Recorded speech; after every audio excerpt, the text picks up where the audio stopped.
Los fanáticos de los Skittles podrían sorprenderse al saber que el Skittle morado tiene un sabor diferente en los Estados Unidos en comparación con el del Reino Unido. En Estados Unidos, el Skittle morado tiene un sabor genérico a uva usado en muchos dulces. En el Reino Unido, según el New York Times, el Skittle morado tiene un sabor profundo y almizclado, con una acidez que hace pucheros en la boca, familiar para muchos europeos. Es grosella negra. La compañía Wrigley, fabricante de Skittles, no ofrece el sabor de grosella negra en Estados Unidos debido a que el paladar americano no está familiarizado con este sabor. De hecho, Marvin Pitts, un profesor de horticultura en la Universidad de Cornell, sugiere que el 99.9% de los estadounidenses nunca lo han probado. Porque durante casi un siglo, el gobierno de los Estados Unidos luchó una guerra contra las grosellas y las uvas espina. Es una historia que merece ser recordada. Ribes son un género de plantas de tamaño medio similares a arbustos. Según la revista Hort Science, en 1996 existen cerca de 150 especies del género Ribes en el hemisferio norte, la cordillera de los Andes en Sudamérica y el noroeste de África a lo largo del Mediterráneo. Las plantas del género producen bayas, grosellas negras, rojas, blancas, espinosas y bayas de yasta, un híbrido de grosellas negras y espinosas. Estas bayas son ricas en nutrientes. Según Very Well Fit, las grosellas son pequeñas pero tienen un alto valor nutricional. Al igual que otras bayas, son excelentes fuentes de fibra, vitamina 100 y antioxidantes, especialmente el flavonoide antocianina. Asimismo, HealthWise señala que las grosellas espinosas son bajas en calorías y grasas, pero ricas en fibra, cobre, manganeso, potasio y vitaminas, 100 B5 y B6. El valor nutricional de las bayas ha sido reconocido desde el principio. Según Hort Science, desde el siglo XIV los herbolarios recolectaban frutas silvestres de Ribes para uso medicinal, y su domesticación inició en el siglo XV. Según Frutas Incomunes, las grosellas tienen un efecto calmante sobre los dolores de garganta debido a su alto contenido de vitamina 100. El sitio web Townsend's explica que tienen un contenido extremadamente alto de vitamina 100. En promedio, 6 bayas de grosella negra contienen la misma cantidad de vitamina 100 que un limón entero. Las grosellas negras también se usaban en los siglos XVIII y XIX como pastillas para la garganta. Las Kinsey berries se usaban para tratar el Kinsey, una afección crónica de las amígdalas. Según Hort Science, en el siglo XVII, las grosellas rojas y las uvas espina eran frutas populares de jardín en Europa occidental, mientras que las negras se vendían en los mercados de agricultores en Rusia. Las grosellas blancas, negras y rojas son muy utilizadas en la cocina europea, especialmente en mermeladas y salsas. The New York Times explica que los austriacos a menudo sirven salsas de grosella con caza, al igual que los británicos sirven asados con grosellas de salsa Cumberland, o mermelada de grosella, guisada con oporto, jugo de naranja y ralladura. Las grosellas rojas se usan en la salsa Cumberland, pero las negras tienen un sabor más profundo. Las grosellas negras secas son la fruta preferida para los escones tradicionales ingleses. Las grosellas de todo tipo son populares en Europa, utilizadas en mermeladas y conservas. Las grosellas negras también se usan en la popular bebida Ribena. Según The Guardian, Ribena, nombrada según el nombre latino de la planta Ribes nigrum, fue desarrollada por la empresa de alimentos y bebidas H. Duellevio, con sede en Bristol. Carter, lanzada en 1938, durante la Segunda Guerra Mundial, se les daba Ribena gratis a los niños debido al alto contenido de vitamina 100 de las grosellas negras, cuando frutas como las naranjas escasearon. Según The Guardian, casi el 90% de las grosellas negras cultivadas actualmente en el Reino Unido se usan para producir Ribena. Cabe destacar que el término grosella también se refiere a un fruto completamente distinto. Townsend se explica que hay dos tipos básicos de grosellas utilizadas en la cocina: el tipo de pasas de medio litro y el tipo primo de la grosella espinosa. Las pequeñas pasas no son ribes, sino pasas hechas de pequeñas uvas de Corinto sin semillas. Aunque no son plantas estrechamente relacionadas, estas uvas, cultivadas en Grecia desde el siglo XIV, posiblemente se confundieron con las grosellas reales. Townsend escribe que los primeros intentos de cultivar uvas de Corinto en el norte de Europa fracasaron, y algunas fuentes sugieren que tras el exitoso cultivo del arbusto ribes, surgió un malentendido común de que el arbusto ribes era la planta de la que se derivaban las Corintias sente. Por ende, el nombre grosella se usó erróneamente. Townsend especula que el cultivo de rabia fue un intento de crear una fuente local debido a la larga historia de altos aranceles sobre las pasas en Gran Bretaña. La grosella espinosa, pariente cercano de la uva espina, también ha sido popular por mucho tiempo en el Reino Unido y el norte de Europa. Según el sitio web Historia de la Comida Británica, el nombre de la grosella espinosa no proviene de que a veces se sirva con ganso, como uno podría suponer. Proviene del antiguo normando medio inglés grossus o grossier, la antigua palabra para espera, grosiel, el francés para grosella roja. En efecto, llamamos a las grosellas espinosas bayas de grosella roja. Estas palabras derivan de la raíz franca crusol, que significa baya crujiente, y la grosella espinosa lo es. Continúa la historia de la comida británica. Las grosellas espinosas han sido muy populares y cultivadas en Gran Bretaña desde al menos el siglo XV. Eran importantes por ser la primera fruta suave del verano, con buena cosecha incluso tan al norte como las islas Shetland y Orkney. En Midlands y el norte de Inglaterra, las grosellas eran veneradas y se desarrolló una tradición de cultivo competitivo. El único objetivo de estas competencias era cultivar la baya de mayor peso. Estos clubes eran muy comunes, llegando a existir 170 en un momento. Algunos aún perduran en Yorkshire y Cheshire. Para obtener bayas pesadas debes quitar las bayas del arbusto tan pronto como aparezcan, dejando solo una docena para que la planta concentre su energía en cultivar pocas frutas. ¿Pero qué pasa con los Estados Unidos? Si los ribes son populares en otros lugares, ¿por qué apenas se conocen aquí? Según la Universidad de Missouri, hay cerca de 50 especies nativas de ribes en los Estados Unidos, incluida la grosella americana. Además, los ribes fueron cultivados extensamente en Estados Unidos. Hort Science explica que las grosellas y grosellas espinosas domésticas fueron introducidas en los Estados Unidos en el siglo XVIII. Para 1920 había más de 3.000 hectáreas en producción comercial. La mayoría de las granjas se concentraban en los estados del Atlántico Medio, el Medio Oeste Superior y el Noreste. Nueva York era el principal productor de grosellas, seguido por Michigan, Pensilvania, Ohio, Minnesota, Missouri, Colorado, Washington y California.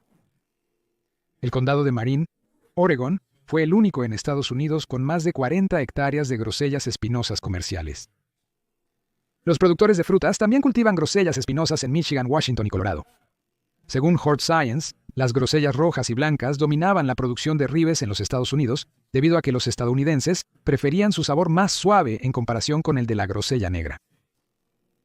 Según The Sun, los colonos británicos introdujeron los arbustos de grosella negra en América en el siglo XVII para su cultivo a gran escala. A fines del siglo XIX, los agricultores estadounidenses cultivaban cerca de 7.400 acres de grosellas negras, espinosas y blancas, siendo Nueva York el mayor productor. A inicios del siglo XX, los agricultores notaron que la grosella negra amenazaba aún más a Estados Unidos. Industria. Madera.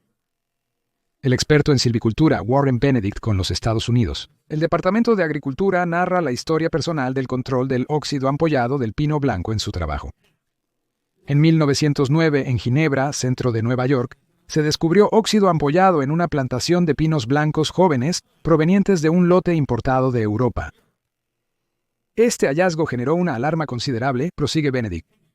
Aunque hubo varios hallazgos anteriores, incluyendo arbustos de grosella, enfermos cerca de un vivero en Ginebra en 1906 y observaciones dispersas desde 1898, el descubrimiento de 1909 encendió la luz roja de peligro.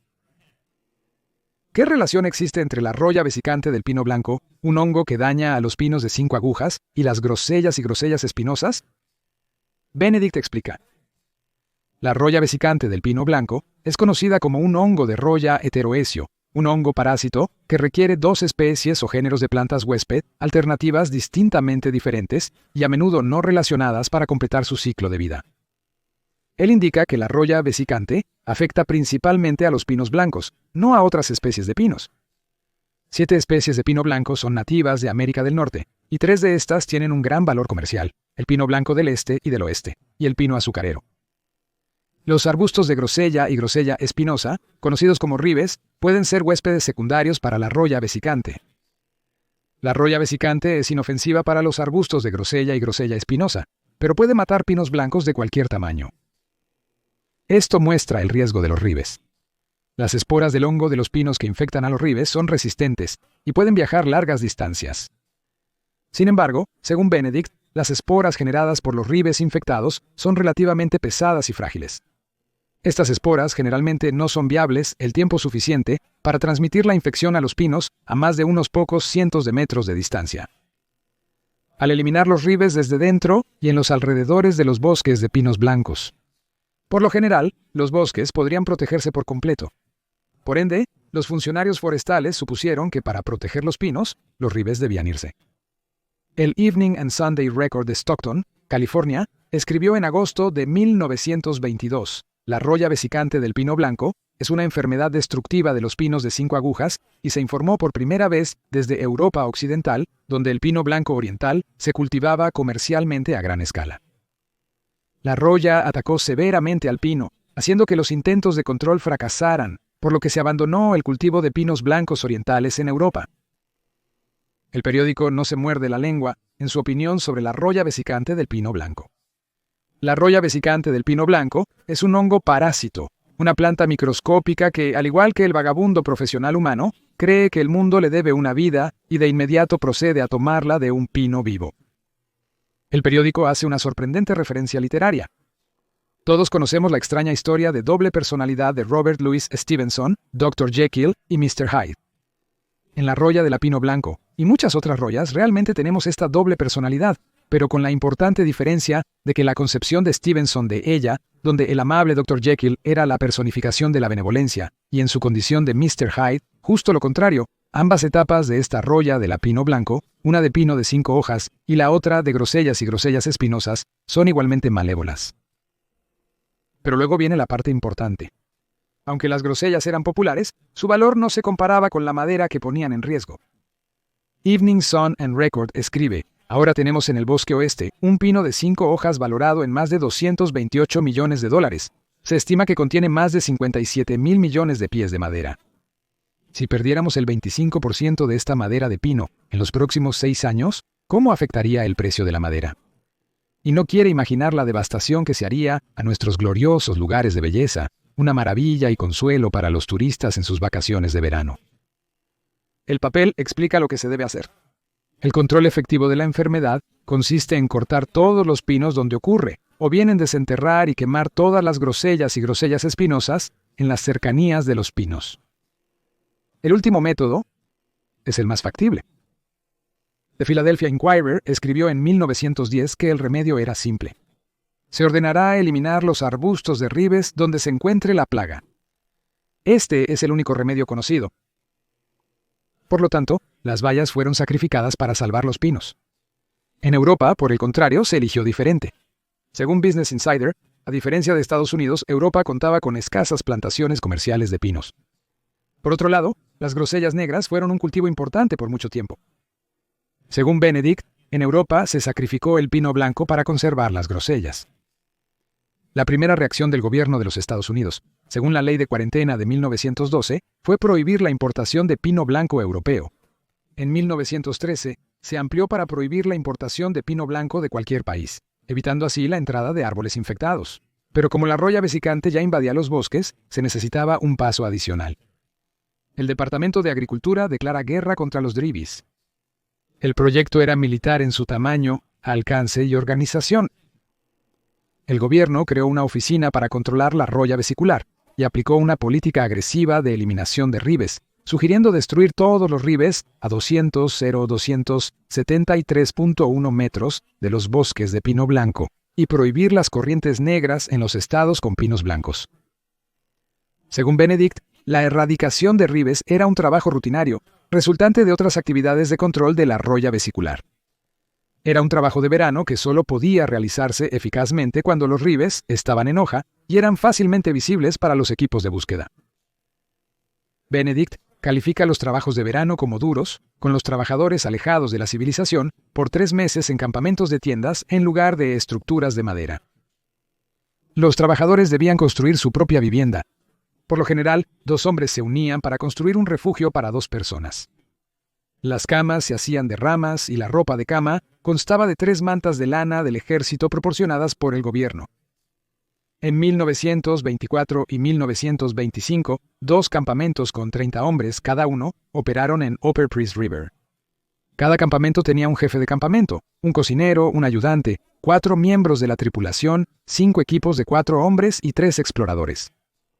La fuerza laboral consistía en estudiantes de silvicultura que buscaban experiencia en el bosque y ganar dinero para continuar sus estudios. Guardar estos ingresos fue fácil, aparte de un ocasional juego de póker por pequeñas apuestas. No había manera de dejar que los ingresos del verano se escaparan entre los dedos. Aunque tardó en perfeccionarse, estos campamentos fueron muy efectivos.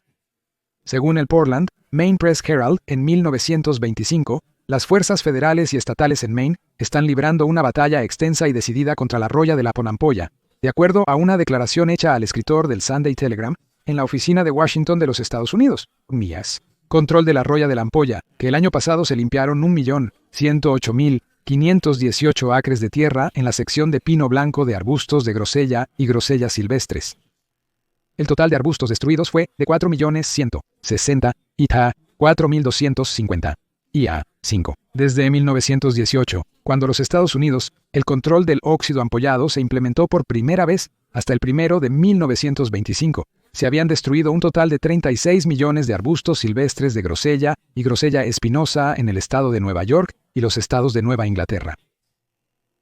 La guerra de Ribes fue muy efectiva. En Estados Unidos, las grosellas y las grosellas espinosas se convirtieron en una historia casi olvidada.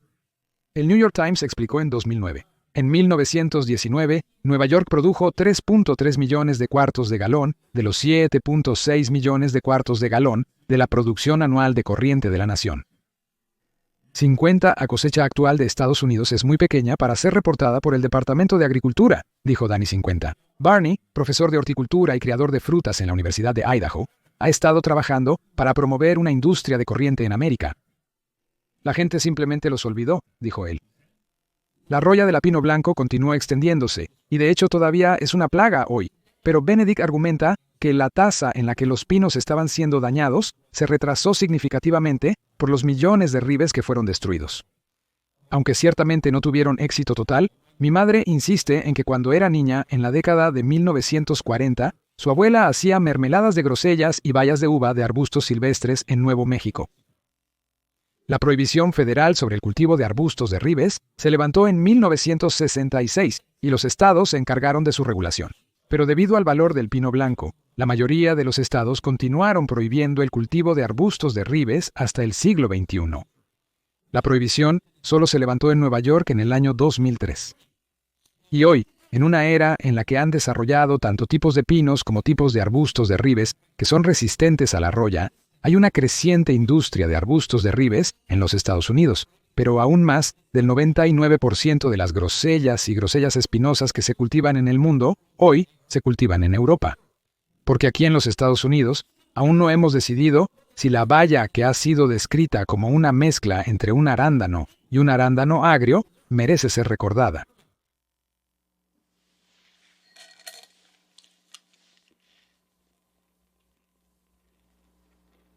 Espero que hayas disfrutado este episodio de El Historiador. Si es así, dale me gusta, suscríbete y comparte El Historiador con tus amigos. Y si también crees que la historia merece ser recordada, entonces puedes apoyar a El Historiador como miembro en YouTube, como seguidor en nuestra comunidad y locales, o como patrocinador en Patreon. Visita nuestra tienda de mercancías o reserva un mensaje especial de El Historiador en Cameo.